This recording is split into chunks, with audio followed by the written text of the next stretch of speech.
Another previous film's recap that manages to keep seeing names on a screen a little less boring, and intermixing some Sandman words and symbiote imagery to make them Spider-Man 3 style opening credits.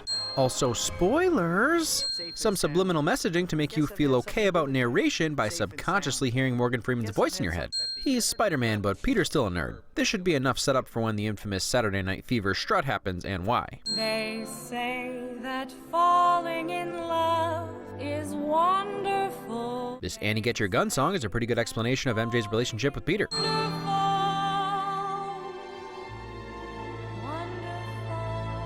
Well, I made it 5 wins in this time without talking about the score, but what a superb transition sliding from MJ's song into the Bad Vibe Alert theme. I love my flowers, they're beautiful. And those are from Harry. Overcompensation.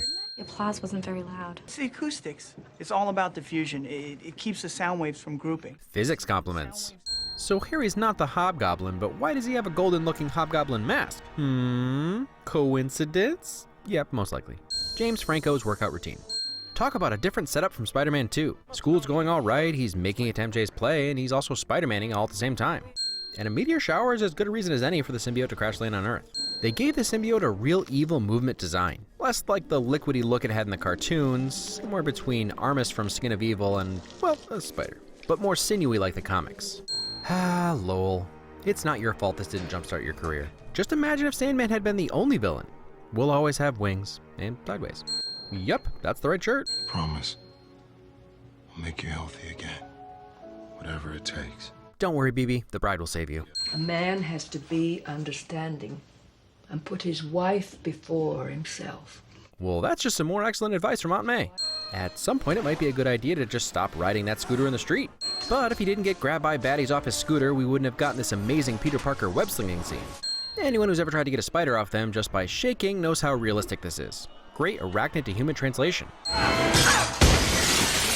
And I can remember being immediately pulled into this movie with this first action set piece. Never gonna complain about a sweet green goblin sword, and the CGI is again really impressive. And it's specifically a win since so much of this CGI is of Peter not in his suit, and I just love seeing Peter Parker sling around. Anti-Stormtrooper web ball aim. I'm pretty sure this is the same alley he found his powers in Spider-Man 1 and lost his powers in 2. Important alley. Saving your friend that was trying to kill you. Gotta love when they go down to the molecular level.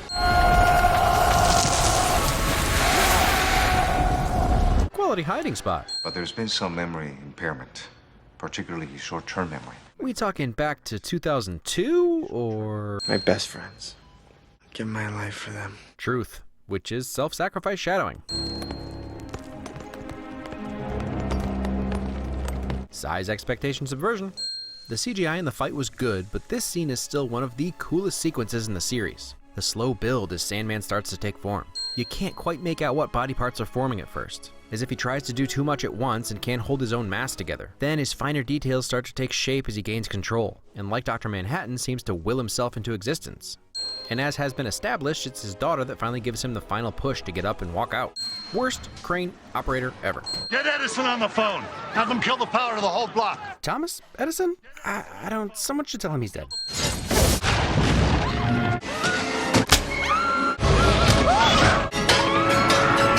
Man, Gwen Stacy is almost more of a destruction magnet than MJ.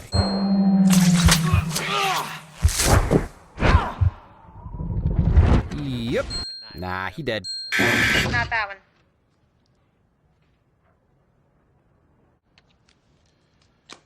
Helpfulness. Not just about, no offense, flagpoles, whatever. There you are, Foreman. You want a staff job and you want a staff job. Anybody care about what I want? I do. Shut up. Get out. Ladies and gentlemen, J. Jonah Jameson is always a win. No, Raimi, I want a line this time. Yeah, okay, Stan, you'll love this. Enough said. What is she doing here? Well, Gary was supposed to call her agent. And, I mean, you're clearly late for rehearsals, so... I know this is setting up some of the traits that the symbiote accentuates, even taking his eye off MJ to shoot the banner, but who could even really relate to this? Being able to revel in your accomplishments without anyone actually knowing you're reveling. Is that guy from that prison break? Nah, you're thinking of Lincoln Burrows. Ha! Love this little hint at what's coming. So in this universe, the little Asian lady plucking her violin in the last film might have a case for an IP lawsuit. Go ahead, lay one on me. Lame. But it's a tough spot. He can't admit that he has a girlfriend because then she'd be in more danger than she already constantly is. But still, stop that. Listen to this kid. Oh, Spider-Man, no! Door surfing. Where do all these guys come from? I don't like sand. It's coarse and rough and irritating, and it gets everywhere. Oh, Ash, there for all the most important moments in Peter's life.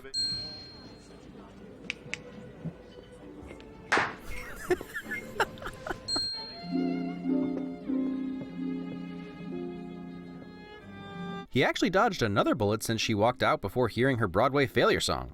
Oh man, is that the scar from his spider bite that gave him his powers? A Spider-Man listening to the police scanner montage is the fastest way to get venomized. Symbiote vision, like Predator vision, but less infrared and heartbeaty. Pretty awesome shadow puppet Venom you've got going there, with the tongue and everything. Where am I? One of the coolest reveal transitions of Black Suit Spider-Man. Christopher Young isn't about to surpass Danny Elfman, but the Black Suit Spider-Man theme is epic as it comes in from the silence. As if they've been transported to another world, even the coloring of the city is shifted to darker tones under a dark and cloudy sky. And they've set up a pretty good reason for him to choose the black suit when it comes to Marco. I like that it's not 100% alien possession that makes Peter go down this path.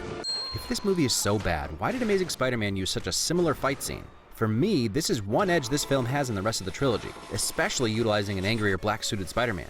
Not taking anything away from the train sequence in Spider-Man 2, just saying. This is another great use of the characters and their strengths and weaknesses. Starting to look like an all-American reject there, Peter. I'm just saying it looks like you might be taking back Sunday, or applying for a job at Sunny Day Real Estate. I guess your newfound glory might make you Panic at the Disco. Thrice on Thursday, you're looking... the used? I love that the second he takes the black suit off, the light comes back into the room, his face brightens, and his hair gets blonder. You're a good woman. I'm good man. Dating advice. Stop that. Guys, stop it. Man, on paper, MJ really is the worst. Willem Dafoe is always a win, even when reduced to a mere reflection. First, we attack his heart. Worked in the first film? Sort of. That's Harry right there, preparing for his attack. Another moment where the filmmakers didn't need to have him there, but they did it right. I'm lonely. You aren't there for me. Such a compelling scene. You get the sense that a lot of what MJ says is true. She does feel alone. Being with Spider-Man would have its difficulties. But she also sells her love lost for Peter while still winking at the audience that she's being controlled. Great performance. How's the pie? So good. Misery pie.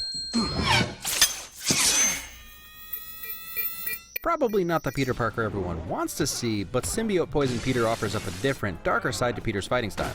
It amplifies characteristics of its host, especially aggression. You didn't keep any, did you? Make some. Go make me some. Peter? No, of course not. And so it begins. But just in case there was any question whether Raimi had planned for Connors to finally become the Lizard, Peter Parker. And the final payoff to their flirtation through the years. Self-restraint. It's lame. I get why people think it's lame. Honestly, it never bothered me. Still doesn't, because it's also deliberate. He's just a dweeby kid who no longer has any inhibitions. The symbiote doesn't make you cooler, it just makes you not care whether you're cool or not. But really, this is one of those ridiculously cheesy and dumb moments that it crosses back into awesome territory. I laughed in the theaters, the response you're supposed to have, and I laughed again this time. It's always a bold move to have your main protagonist break two girls' hearts in one blow. Bryce also really pulls the empathy out of you. And then a little backhand to nail it all home. Even after everything, you still get the sense that MJ recognizes it's not really Peter and something else is going on. True love right there. Side note, please don't misunderstand, no one should ever stay with an abusive partner, physical or otherwise. Unless you have 100% unequivocal proof that an alien has invaded them. And even then, you should probably kill it with fire. I want you to kill Peter Parker. That's not how prayer works. I think you may have misunderstood Peter. You want forgiveness? Get religion. What a crazy scene. More visual storytelling like the Sandman's materializing scene that's performed amazingly by Toby, cool effects, scary look at the symbiote being its own entity, and Venom shadowing the end. And that's just a yup. The blade that pierced his body came from his glider. There's no question that he died by his own hand. Okay, so everyone gets mad at Bernard for holding on to this information, and sure, that's one issue. My question is, in what possible way does that exonerate Spider-Man? He's incapable of grabbing the glider and stabbing Norman? I mean, you know? I'm fine with it, and Peter did say this. He killed himself! Harry probably had an idea deep down. Just thought it was strange no one mentioned that. I like how Venom's webs being black are a subtle explanation of why he has webs in the first place. They're actually an extension of him since he's mimicking Spider-Man. Saving your Spidey. For all the things missing or lacking in Venom, they did a pretty great job with his design. And while not perfectly handled, he's still pretty creepy. And I never get tired of these aerial battles. I could make fun of MJ's grabbing onto something mid-fall skills, but it's pretty established that she can do that. Every movie has at least one, so that's series continuity at this point. Sandman's final form is pretty impressive and imposing. Teamwork?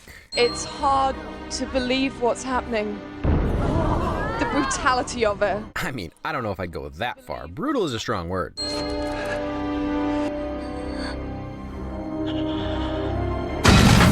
Brutal. Awesome! Wicked cool! Get those kids some Oscars. Raimi's kids? All the more reason.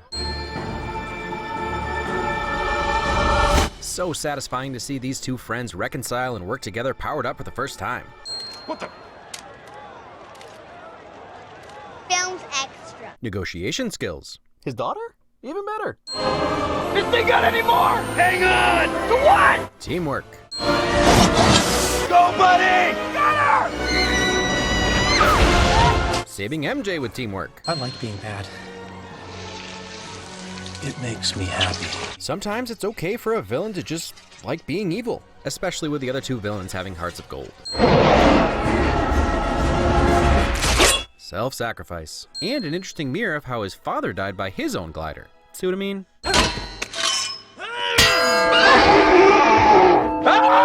Is it just me, or is there something super satisfying about this sound wave solution? There's something so powerful about it, and I can't help but get chills watching Spidey own Venom Brock.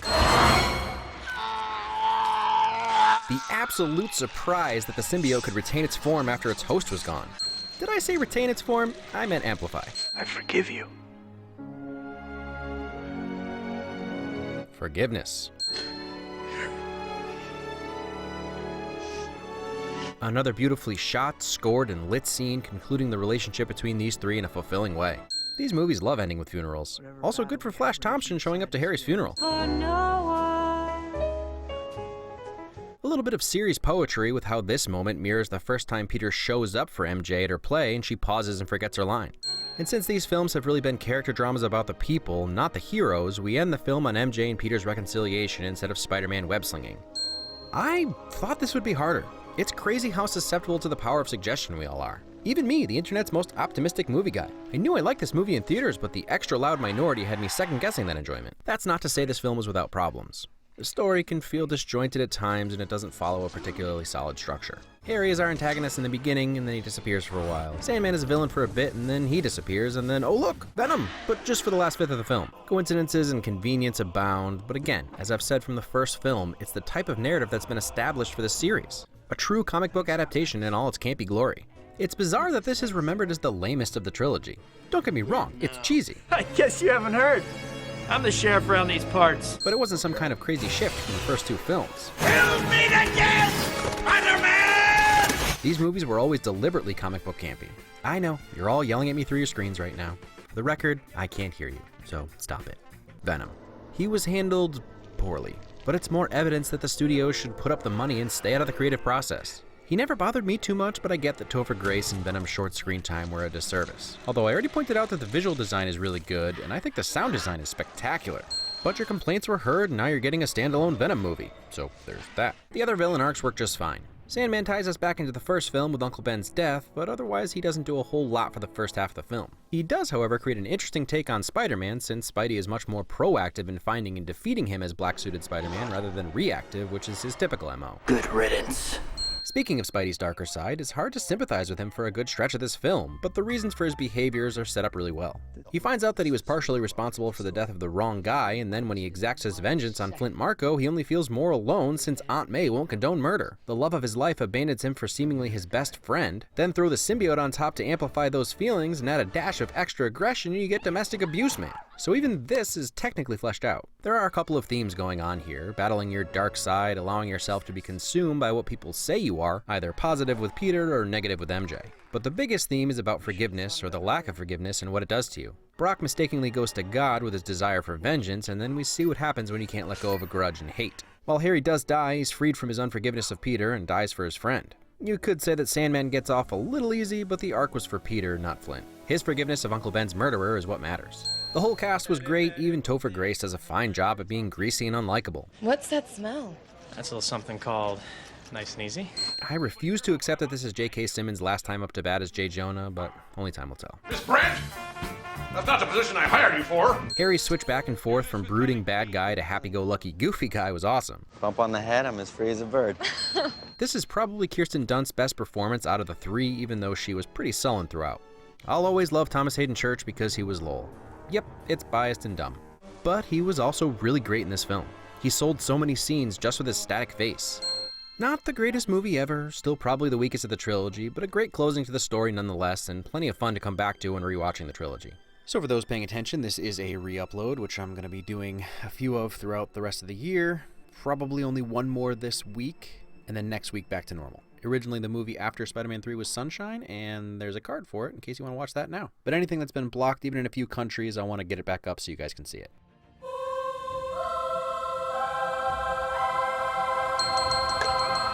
How's the pie? So good.